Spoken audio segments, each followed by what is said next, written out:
பாலும் தெளிதேனும் பாகும் பருப்பும் இவை நான்கும் கலந்துனக்கு நான் தருவேன் கோலம் செய். துங்கக் கரிமுகத்து தூமணியே நீ எனக்கு சங்கத் தமிழ் ஒன்றும் தா. சிவாய நம. மாணிக்கவாசக பெருமான் தன்னை ஆட்கொண்ட சிவபெருமானை பாடணும்னு நினைக்கிறார். எப்படி ஆரம்பிக்கிறார் அப்படின்னா, உய்ய என் உள்ளத்துள் ஓங்காரமாய் நின்ற அப்படிங்கிறார். பெருமானே, நீ எப்படி வந்து என்னுள்ள இறங்குற? ஓங்காரமாய் நீ வந்து இறங்குற. எதற்காக? உய்ய, என்னை உய்விக்க. ஓங்காரங்கிற பிரணவம் என்ன அர்த்தத்தை சொல்லுது அப்படின்னா, அ உ ம, இது மூன்றும் இணைந்தது தான் ஓங்காரம். அ அகரம், அது எதை குறிக்கிறது? படைத்தலை குறிக்கிறது. உ எதை குறிக்கிறது? காத்தலை குறிக்கிறது.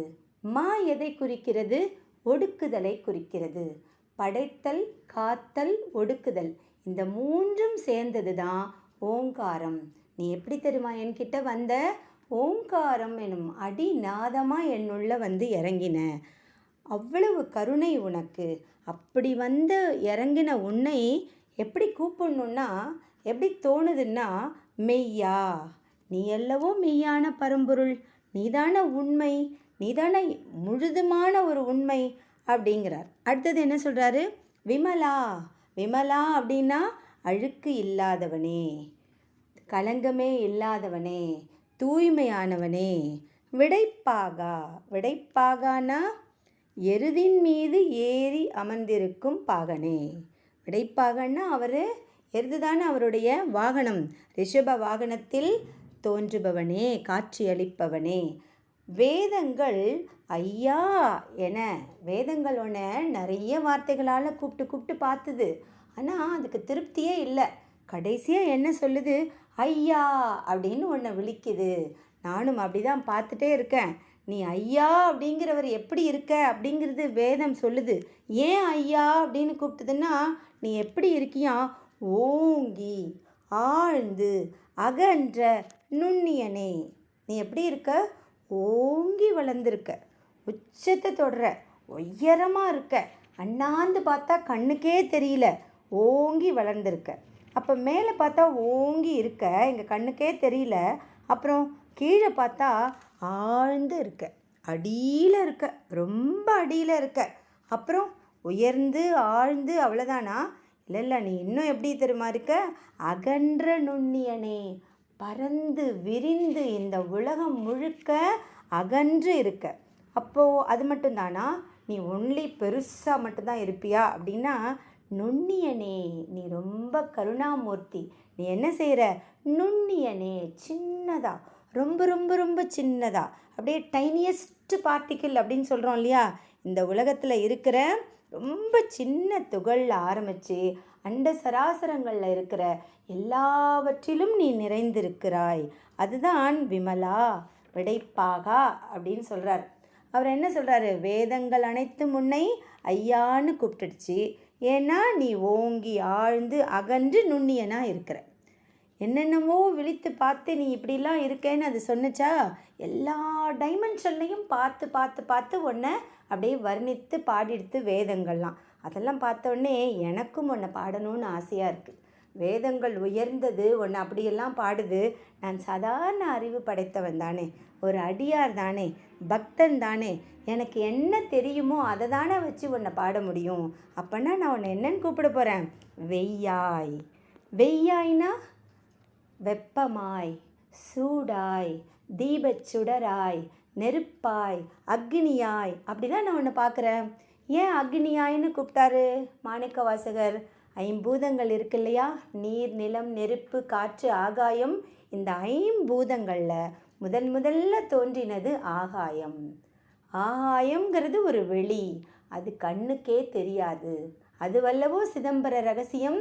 கண்ணுக்கு தெரியாத வெளி நீ. எனக்கு கண்ணுக்கு தெரியலன்னா எனக்கு உன்னை புரிஞ்சிக்க முடியலையே. அப்புறம் நீ கொஞ்சம் இறக்கப்பட்டு கருணையாக காற்றாய் வந்த. காற்று எங்கள் மேலே படுது, உணர முடியுது. ஆனால் என்னால் பார்க்க முடியலையே. நான் இன்னும் சின்ன அறிவு படைத்தவன் தானே. அதனால் நீ என்ன பண்ண? அடுத்தது நெருப்பாக வந்த. நெருப்பாக வந்தோடனே எங்களுக்கு என்ன தெரிஞ்சுது? எங்கள் 2 கண்களாலையும் உன்னை பார்க்க முடிஞ்சுது. அதனால் எனக்கு ரொம்ப சந்தோஷம். ஏன்னா எங்களால் கண்ணால் பார்க்க முடிஞ்சால் எங்களுக்கு ரொம்ப ஈஸியாக உன்னை அடைய முடியும். அதனால் நீ எப்படிப்பட்டவன்? வெய்யாய், நெருப்பாக வந்த. நெருப்பு அப்படிங்கும்போது அது ரொம்ப ஸ்பெஷல் இல்லையா? திருவண்ணாமலையோடைய சிவபுராணத்தில் சிவபெருமானுடைய திருவிளையாடலே அதுதானே. மகாவிஷ்ணுவும் பிரம்மனும் யார் பெரியவர்னு போட்டி போடும் பொழுது அதை பார்த்து சிரிச்சுக்கிட்டு அங்கேருந்து வந்த எம்பெருமான் என்ன பண்ணார்? மேலும் கீழுமாய் அப்படியே ஒளிப்பிழம்பா நெருப்பாக காட்சி அளித்தார் இல்லையா? அதுதானே திருவண்ணாமலை திருவிளையாடல். அப்படிப்பட்ட நெருப்பாய், ஐயோ நெருப்புனா சுடுமே, ஒளி மட்டுமா தரும் நெருப்பு? சுடுமே. நீ சுடுவாயா? பக்தனை பார்த்து நீ சுடுவியா? தனியாய் நீ எப்படி இருப்ப? தன்மையாக இருப்ப, குளிர்ச்சியாக இருப்ப. இதை தான் கிருஷ்ணன் பாடலில் கூட, பார்வை ஒன்றே போதுமே, கள்ள பார்வை ஒன்றே போதுமே, சங்க பதும நிதி இரண்டும் வலிய தந்தால் என்ன, பார்வை ஒன்றே போதுமே அப்படிங்கிற பாடலில், கார்முகில் போல் வண்ணன் கதிர் என்ன மதி என்ன. அவனுடைய 2 கண்கள்லையும் ஒன்று கதிர், ஒன்று மதி. கருவிழி கடலினை சற்றே திறந்து கருணை மழை பொழிந்து என் அகம் குளிரும் கள்ள பார்வை ஒன்றே போதுமே அப்படின்னு கிருஷ்ணனுடைய அப்படி கருணை விழி கொண்டு எங்களுக்கு அருள்மழை பொழிவையே, உன்னோட கள்ள பார்வை போதுமே அப்படின்னு பாடுவாங்க. அது மாதிரி இங்கே மாணிக்க வாசகர் என்ன சொல்கிறாரு? நீ நெருப்பாக வந்த, குளிர்ச்சியாகவும் வந்த. அப்புறம் என்ன வந்த? இயமானனாம். இயமானன் அப்படின்னா என்ன சொல்கிறாங்கன்னா, வேள்வியில் வர தூயோன். வேள்வி வளர்ப்பாங்க இல்லையா? யாகம் வளர்ப்பாங்க இல்லையா? யாகத்தில் என்ன பண்ணுவாங்க? அக்னி வளர்ப்பாங்க. யாகத்தோட முடிவில் என்ன செய்வாங்க? அந்த யாகம் வளர்க்குறவங்க நம்மளுடைய எல்லா உயர்ந்த பொருள்களையும் அதில் போடுவாங்க. நெருப்பில் கொண்டு போய் நம்ம என்னெல்லாம் போடுவோம்? பட்டு துணி போடுவோம், காசு போடுவோம், நவரத்தின மணிகளை போடுவோம், அப்புறம் பட்டு துணியை போடுவோம், பொண்ணை போடுவோம். இப்படி எதெல்லாம் வஸ்தி, இதெல்லாம் என் சொத்து அப்படின்னு நம்ம நினைக்கிறோமோ அதையெல்லாம் ஒரு மூட்டையில் சின்னதாக கட்டி அதை கொண்டு போய் நெருப்பில் போடுவோம். இது வெறும் பொருள் அல்ல, இதற்கு வேறு ஒரு பொருள் உண்டு. பொருள் அப்படிங்கிறது இந்த ஜட பொருள்கள். இன்னொரு பொருள் அப்படிங்கிறது அர்த்தம். இதுக்கு பின்னாடி இருக்கிற பொருள் என்ன? இது நான் எனது. நான் யார் தெரியுமில்ல? என்கிட்ட என்ன தெரியும், என்ன இருக்குது தெரியுமில்ல? எங்களுக்கு அங்கே இடம் இருக்குது, இங்கே வீடு இருக்குது, அங்கே சொத்து இருக்குது, எங்களுக்கு இவ்வளோ நிலம் இருக்குது, எங்களுக்கு இவ்வளோ பொண்ணு இருக்குது, நாங்கள் எப்படியேப்பட்ட பதவியில் இருக்கோம் தெரியுமா? எங்களை பற்றி கேட்டு பாரு எங்கள் ஊரில் அப்படின்னு சொல்லுவோம் இல்லையா? பெருமை, கர்வம். இந்த பொருள்கள் எதுவும் நிலையற்றதாச்சே. இது ஏதாவது நிலையாக நம்மளோட வரப்போதா? நிரந்தரமற்ற பொருள்கள் அல்லவா? இதெல்லாம் நான் என்னுடையது, என் சொத்துன்னு நினச்சிட்ருக்கேன். அந்த நினைவெல்லாம் போகணுங்கிறதுக்கான குறியீடு தான் இந்த சொத்தெல்லாம் கொண்டு போய் நெருப்பில் போடுறது. இப்படித்தானே நாமளும் ஒரு நாள் தணலில் போக போகிறோம். எதுவுமே நிச்சயம் இல்லைன்னு சொல்லுவோம். ஒன்று மட்டும் நிச்சயம், மரணம்தான் நிச்சயம். அந்த மரணத்தின் பொழுது நம்ம திரும்ப ஒரு பிறவி எடுக்காமல் இறைவனின் திருவடிகளில் போய் சேர்றதுக்கு தான் இப்படிப்பட்ட பக்தியான மார்க்கங்கள்லாம் நமக்கு முன்னோர்கள் அடியார்கள் சொல்லி வச்சுட்டு போயிருக்காங்க. அதனால் இயமான நாம், நீ யார்? வேதங்களில் சொல்லி புகழற, யாகம் வளர்க்குற, யாகத்தின் நடுவில் தோன்ற ஜோதி நீதான். ஏன்? பொருள்களை எல்லாம் எங்களுது இல்லை அப்படின்னு கர்வம் அழிப்பவன் நீ. சரி, நம்ம எல்லாரும் யாகம் வளர்க்குறோமா? நாம் எல்லாரும் ஹோமம் வளர்த்துட்ருக்கோமா அப்படின்னா, இங்கே இன்னொரு யாகம் சொல்கிறாங்க. அது என்ன அப்படின்னா, நம் உள்ளமே இங்கே யாக குண்டம். நம்ம உள்ளத்தில் என்னெல்லாம் இருக்குது? அழுக்கான எண்ணங்கள் இருக்குது, தீய தேவையற்ற எண்ணங்கள் இருக்குது, கோபம் இருக்குது, பொறாமை இருக்குது, கர்வம் இருக்குது, செருக்கு இருக்குது, தீய எண்ணங்கள் இருக்குது, இப்படி எல்லா பேராசை இருக்குது. இது எல்லாத்தையும் கொண்டு போய் உள்ள ஓங்காரமாக நிற்கிறார் இல்லையா? ஒளி தீபமாக இருக்கிறார் இல்லையா? இதுவே யாகம் அப்படின்னு நினச்சி இந்த தீய எண்ணங்கள்லாம் இந்த உள்ளங்கிற யாகத்தில் எரிகிற நெருப்பில் போட்டு நான் அழிச்சிடுவேன். அப்படி அழிச்சிட்டா என்ன ஆகும்? என் மனம் தூய்மையாகும். மனத்திற்கண் மாசில நாதல் அப்படிங்கிற மாதிரி நான் எப்படி ஆயிடுவேன்? என்னோட மனசில் பொய்யெல்லாம் போயிடும். பொய்யாயின எல்லாம் போய் அகல.